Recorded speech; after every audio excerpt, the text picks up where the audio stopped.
Pandemi COVID-19 masih belum berakhir, masyarakat terus diimbau untuk melakukan sosialisasi berjarak agar physical distancing, termasuk dalam hal ibadah, khususnya sholat Jumat yang harusnya digelar hari ini. Lantas bagaimana umat Islam menyikapi kondisi ini? Kita akan membahasnya bersama dengan Ustadz Dasyat Latif. Assalamualaikum, selamat sore Ustadz Dasyat Latif. Waalaikumsalam warahmatullahi wabarakatuh. Ustadz, bagaimana dari sudut pandang agama Ustadz melihatnya sholat Jumat? Ini sudah pekan ketiga kita sudah tidak menjalaninya Ustadz. Begini Bang, perintah sholat Jumat itu jelas dalam surah Al-Jum'ah ayat 9. Itu secara global dikatakan wajib mendirikan. Apabila sudah tiba saat sholat Jumat, panggilan azan, wajib untuk mendirikannya. Nah kemudian didukung oleh hadis yang mengatakan Rasulullah SAW bersabda, siapa yang meninggalkan, ini teks Indonesianya ya, siapa yang meninggalkan sholat Jumat sebanyak 3 kali dengan meremehkannya, catatannya garis besar, stabilo cetak miring, meremehkannya, bahasa Arabnya tahawunan, ya, di situ ada kata meremehkannya, maka ancamannya Allah menutup hatinya. Nah, sampai di sini ulama-ulama tafsir hadis memaknai dua hal. Pertama, ditinggalkan secara berturut-turut, ya, 3 pekan berturut-turut. Kemudian ada juga ulama memaknai 3 kali selama seumur hidupnya, tanpa alasan. Artinya meremehkan. Orang Makassar bilang, nanggap biasa-biasa ji, ya. Maka inilah yang dihukum ancaman ditutup hatinya. Kalau mereka yang meremehkan sholat, dengan sengaja meremehkan sholat, Imam Syafi'i menghukumnya, maka dia melakukan dosa besar dan hukuman mati buat dia. Ini kalau meremehkan. Tapi Imam Ahmad lain lagi. Kalau dia katakan meninggalkan secara bertahap, berturut-turut 3 hari lamanya, 3 kali lamanya, kemudian disuruh bertobat dan dia tidak mau, maka dia divonis dengan keluar dari Islam. Kalau Imam Syafi'i lebih keras, dia dihukuman mati. Dengan catatan ada unsur kesengajaan, meremehkan. Apa yang dimaksud meremehkan? Azan Jumat tinggal main domi. Azan Jumat tinggal main musik. Ini dimaksud meremehkan. Sementara untuk kondisi sekarang, tidak ada unsur meremehkannya. Malah unsur yang ada adalah daruriyah. Ini darurat, ada unsur, ada uzur. Apa uzur di dalamnya? Menghindari penularan penyakit. Dalam Islam, maqasid syariah, tujuan dihadirkannya hukum Islam ada 5. Satu diantaranya hifsun nafas, memelihara jiwa. Maknanya, semua hukum menjadi halal ketika jiwa kita terancam.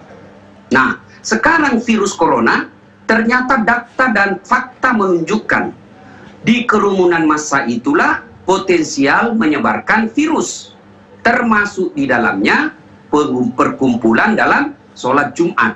Nah, saya yakin-yakinnya kita meninggalkan sholat Jumat ini bukan karena kita meremehkan, tapi kita menghindari musibah dan memutuskan mata rantai penularan virus.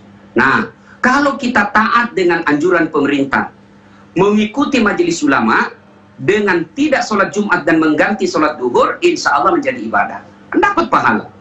Jangan lagi ada istilah atau paham-paham yang kedengarannya manis tapi menyesatkan. Seperti apa?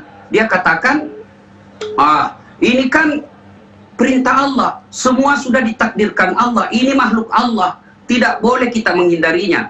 Ini paham yang sangat keliru. Kalau ini benar, maka mengapa Rasulullah SAW bersabda, kalau engkau melihat atau mengetahui suatu wabah, maka berlarilah engkau seperti engkau melihat harimau.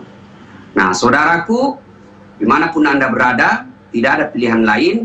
Kita harus mengikuti anjuran pemerintah, dan ini sudah dibahas dan diskusikan oleh majelis ulama. Majelis ulama ini himpunan orang-orang yang bidang ilmunya memang sudah paten di situ. Bukan orang yang baru belajar agama di YouTube 2-3 menit. Coba, sangat sederhana memahami hal ini. Mana ada alim ulama yang panik dengan tidak sholat Jumat. Mereka yang panik dengan tidak sholat Jumat ini ada orang mereka yang tidak jelas juga pengetahuan agamanya.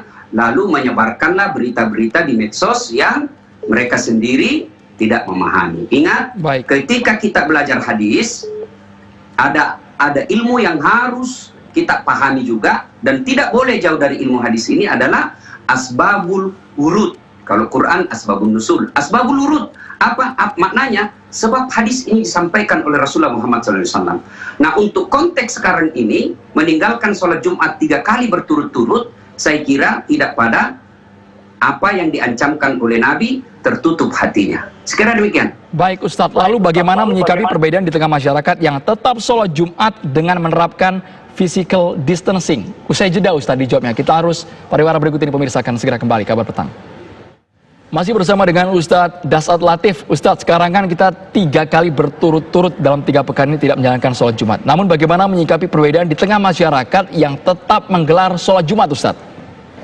Ya, saya kira mereka memaknai hadis ini, pertama ya, golongan pertama, mereka sangat ketakutan, girahnya terhadap agama dengan memaknai hadis ini bahwa 3 kali berturut-turut lalu mereka ditutup hatinya. Gira yang tidak disertai dengan pemahaman agama yang mendalam. Ya, nah, ini orang-orang awam. Baguslah mereka hijrah lalu tetap mau melaksanakan sholat Jumat. Tapi disayangkan karena tidak disertai dengan pemahaman agama yang baik. Ya, di sini pun masih ada, tapi tidak seberapa banyak. Oleh karena itu, ulama dalam hal ini, para pakar mesti turun dan menyampaikan. Sekarang harus digunakan media-media sosial untuk menyampaikan hal ini. Pun kalau ada, saya melihat ada yang sholat Jumat tetap sholat Jumat dengan menjaga jarak 1 meter 1 orang. Nah, memang sah sholatnya karena syarat sahnya sholat jamaah itu bukan berdempetan, tapi dia rapatnya saf itu bukan dari syarat sahnya sholat, tapi hanya kesempurnaan. Berarti ketika jarak kita berjauhan, itu tetap sah sholatnya, tetapi tidak sempurna safnya. Tapi dalam keadaan darurat seperti ini, dibolehkan. Nah, cuma saya berharap tidak ada lagi sholat Jumat, sebab resikonya lebih besar. Ya, meskipun ada yang saya lihat sebagian masjid dengan masuk di pintu masjid sudah ada apa situ? Lupa, tidak tahu apakah namanya itu ya. Itu yang disemprot-semprot dari kepala. Nah, itu saya kira menurut penjelasan para ahli, saya bukan ahli di bidang patologi, menurut mereka ini tidak efektif. Nah, karena bisa jadi kuman atau virus yang ada di baju tidak tersebar, tapi yang dari mulut, ketika dia di dalam masjid lalu dia bersin, atau dia bernapas dan sujud di dalam tegel itu lalu ada virus di situ, itu yang bisa menularkan. Maka percayalah saudara-saudara yang menyaksikan tayangan ini, bahwa bukan dosa, bukan maksiat ketika kita tidak menunaikan sholat Jumat seperti ini. Pada zaman Nabi, jangankan virus wabah seperti ini, jangan virus seperti ini. Hujan keras waktu itu, kemudian jalan becek, sholatnya, azannya waktu itu tidak lagi dikatakan hayya 'alas sholat, mari menunaikan sholat, tapi telah diganti dengan sholatlah kalian di rumah masing-masing. Coba, itu belum wabah. Coba kita lihat perjalanan wabah ini. Wabah ini ada seorang ulama besar di Mesir, namanya Imam Ibnu Hajar. Beredar wabah. Beliau diajak, ayo kita ke masjid, doa bersama. Beliau menolaknya. Dia menolak bahwa itu tidak pernah diajarkan oleh Nabi. Lalu beliau menolak. Tapi sebagian ulama tetap melakukan hal itu, doa bersama di masjid. Tapi apa yang terjadi? Setelah kejadian ini, maka wabah semakin meningkat. Kalau saya tidak salah, yang meninggal waktu itu lebih dari 1000. Baik. Nah, ini ada faktanya, ada datanya bahwa berkerumun seperti itu memudahkan terjadinya penularan.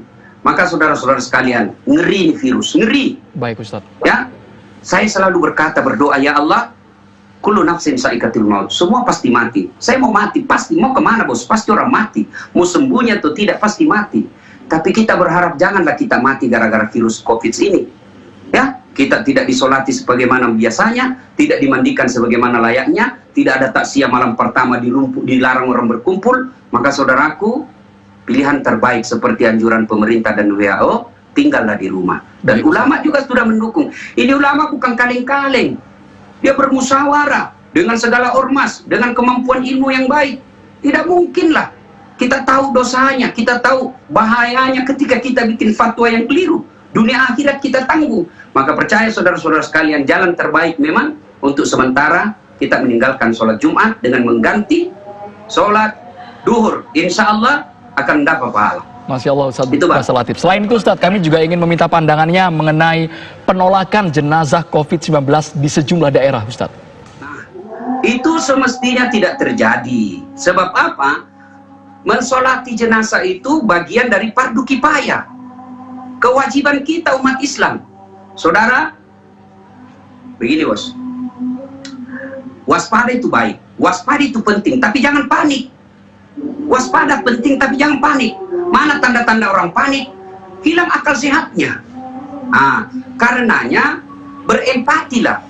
Ya, berempati. Empati itu menempatkan diri orang lain seperti apa? Begini, menempatkan perasaan kita kepada orang yang korban. Bagaimana kalau saya? Bagaimana kalau anak kita? Saudara, bukankah meninggal itu satu musibah? Duka. Meninggal lagi dengan COVID, tambah lagi duka. Dua dukanya.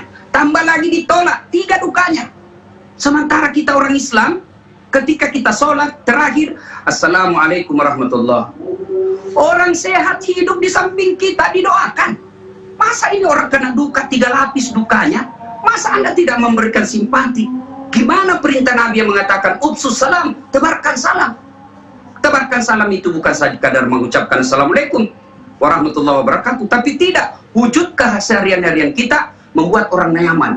Nah, disinilah pentingnya lagi ulama turun tangan. Banyak orang beleng-beleng seolah merasa dia yang paling paham agama. Saya biasa berkata, ini kadang-kadang perlu kita mencontoh itu binatang. Maknanya begini Bang, itu kambing profesional sampai detik ini tidak pernah menggonggong. Itu kucing profesional sampai sekarang ini tidak pernah mengembek. Di antara kita ini kadang-kala dengan virus ini ada bukan ahli kedokteran, dia bicara seolah-olah dia lah dokter spesialis. Dia bukan ulama tapi bicara seolah-olah dia puluhan tahun di ulama. Berbicaralah sesuai dengan kapasitas kita. Berkaitan dengan penolakan jenazah ini, disinilah pemerintah harus hadir, di sini negara harus hadir. Kalau saya tidak salah, pembukaan Undang-Undang Dasar 1945 alinea keempat, salah satu tujuan negara itu harus melindungi seluruh rakyat, jiwa raga rakyat Indonesia. Nah, disinilah pentingnya negara. Apa solusinya? Masyarakat ini bertengkar karena ketidakpahamannya, kurangnya pahamannya. Maka dia takut kalau itu virus menularkan di kampungnya. Maka negara harus hadir. Bagaimana negara harus hadir? Pemerintah, apakah itu provinsi, apakah itu tingkat 2, kabupaten kota, maka sekarang tidak ada pilihan. Sediakan pemakaman khusus korban COVID-19. Protapnya, menurut Kementerian Kesehatan, pemakaman itu yang ideal adalah 500 meter dari sumber air minum. Nah, kalau ada pemakaman yang dinilai memang sudah dekat, itu sudah tidak layak. Maka oleh karena itu, maka pemerintah mulai sekarang menyiapkan makam untuk korban yang positif COVID-19. Baik. Kira itu, Bang. Terima kasih banyak. Sangat mencerahkan Ustadz Dasar Latif langsung dari Makassar, Sulawesi Selatan atas waktunya.